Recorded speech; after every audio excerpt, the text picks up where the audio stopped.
Hi, my name is Jonathan McCall, and I have been a wellness professional for over 10 years. As a martial artist for over 20 years, I've always taken really good care of my hands. This is something that um, I've also been really diligent about sharing with my clients as far as ways to strengthen hands, especially people who spend a lot of time on computers or work with their hands or doing fine detail work. When we're continuously doing this kind of motion or grabbing stuff, we can create a lot of tensions in the inner hand, like inside the palm of that. And so there's a few things we can do to help to create better balance between the front and the back of the hand, and just to alleviate tensions and just to allow for more opening that through the bones and that, and length of the muscles, and just better circulation. So first things first, you can get yourself a ball here. And there's, this is a pretty squishy one. There's different grades of these. They're pretty, this is pretty typical. I call them like a stress ball. And with this, there's just lots of things you can do with this, but primarily you just, squeezing it. So just squeezing this, and I like to do like you can just do single squeezes. When you do this, really focus on the breath. That's the key here. So I want to. This is going to allow me to be much more focused on the task. So I basically count how many I do, right? Because I want to, however many I do on one hand, I want to make sure I do the same on the other, right? And then how we can increase that is by doing a little hold. So I would exhale as I hold the squeeze for a few seconds, release. So it'd be like exhale, 2, 3, release. Exhale, 2, 3, release. In all these cases, start off with basically 10 to 15 reps on both hands, and then you can increase the amount of sets, and then until you build a general baseline strength, and then you can do this to till basically to when you no longer can do it, and just as long as you're making sure you're balanced on both sides. So another way we can use this ball is actually to help bring a little more opening through the back, the front of the hand, and to massage the back of the hand.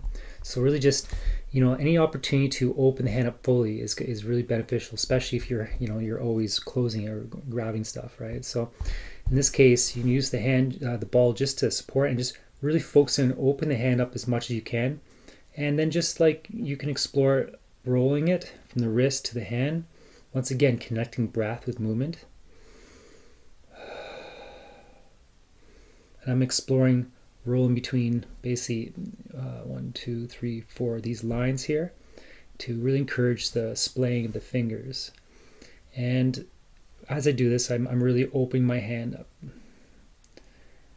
All right, so once again, whatever you do, you can even set a timer or something like that, like 1 minute on one side, 1 minute on the other. Just once again, respecting that balance between both sides. Like with these, you could find some different densities as you get stronger in that. But something as simple as this, just a typical, squishy ball here, it will provide enough resistance that you should be able to get a lot of benefits from that. Okay, so a more advanced practice would be like when you get more comfortable, is to individually strengthen the fingers. So in this case, I could be using this, but when I do this, I want to make sure that I keep my digits. I don't let this happen. See what happened here? That would compromise this joint. So I can strengthen these fingers individually, but as long as I'm not compromising the joint here, so not letting that happen, right?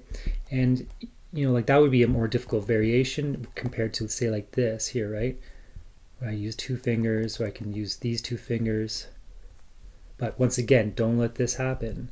So some people have more flexibility in the joints than others. Like I have really flexible thumbs, and that can easily compromise that joint. That's like, I'm also practice massage, so I never allow this to happen, because that would over time wear out that joint. So whenever you're doing this, like more the single digits or double like that, just make sure if you're using the thumb, not to compromise that joint. So like I said, I can go through basically pair up.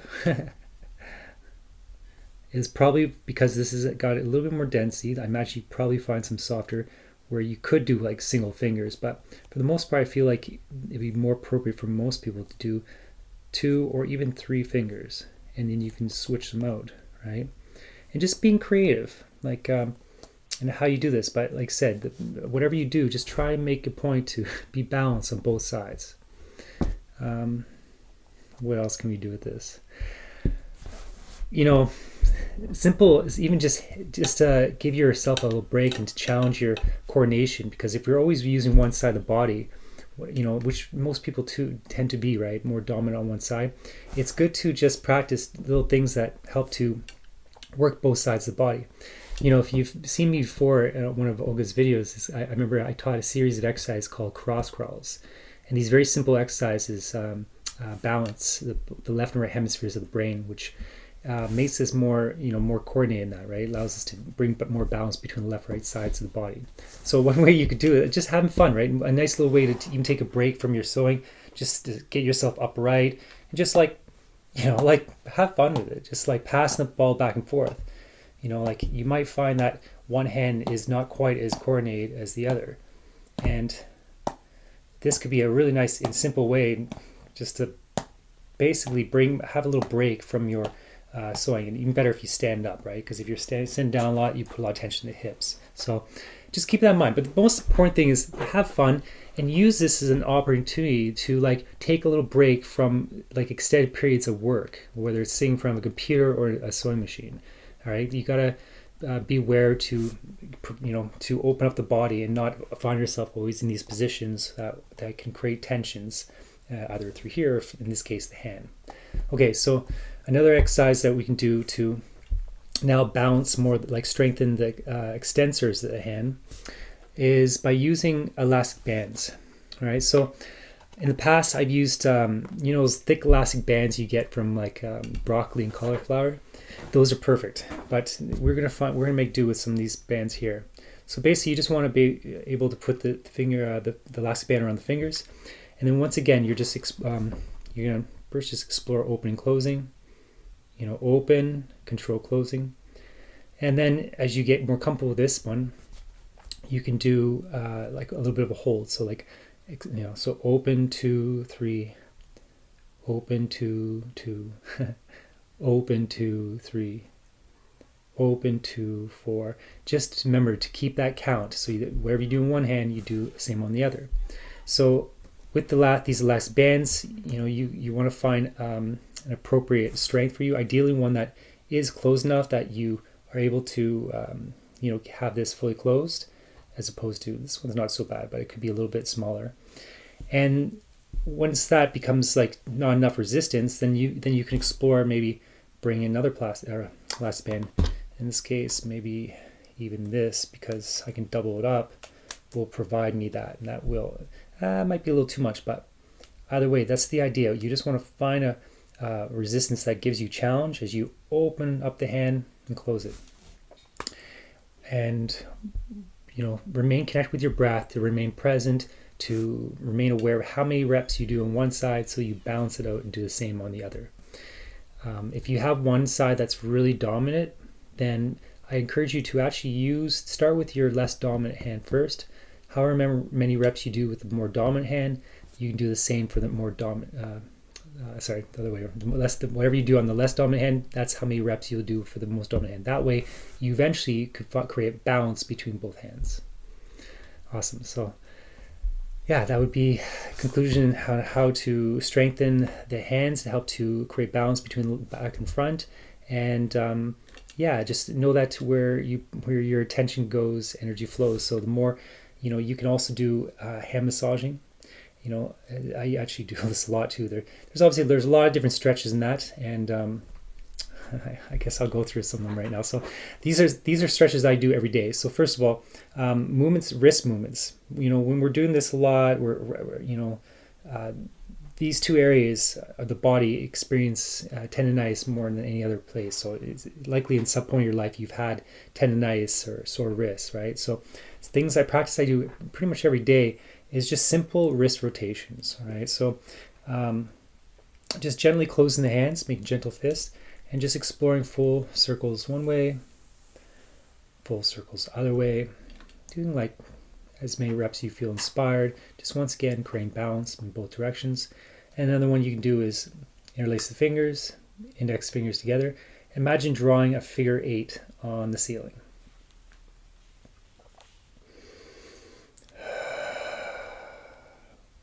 when I breathe, I actually make a bit of an audible exhale, no matter what kind of exercise I'm doing, because it really allows me to stay present, really focus on the activity that I'm doing.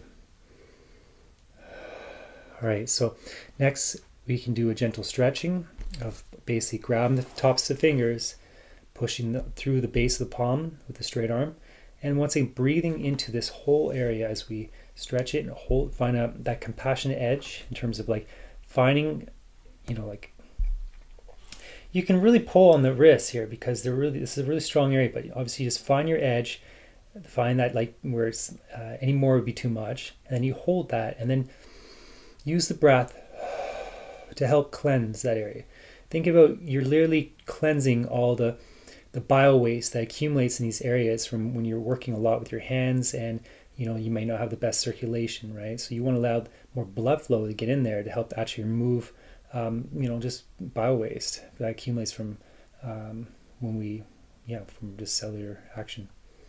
Okay, so whatever you do after that, I like to do a counter stretch. So I'll grip just the top of the wrist, and I pour my fingers down, and I let my elbow be heavy.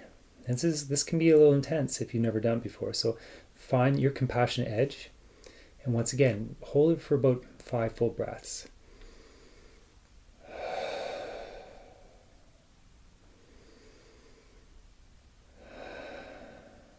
So 5 full breaths should be about 30 seconds. So doing this on your own time.